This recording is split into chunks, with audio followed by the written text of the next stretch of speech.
आप तक मिथिला न्यूज़ में स्वागत है।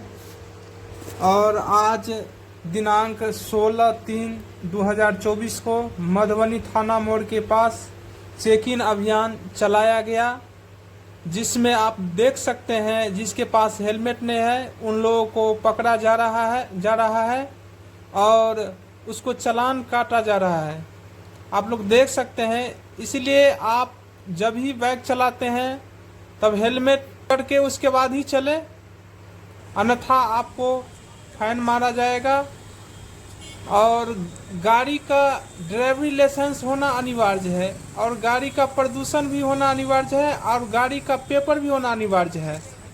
अभी मधुबनी में बराबर ही चेकिंग अभियान चलता ही रहता है, इसीलिए ध्यान में रखते हुए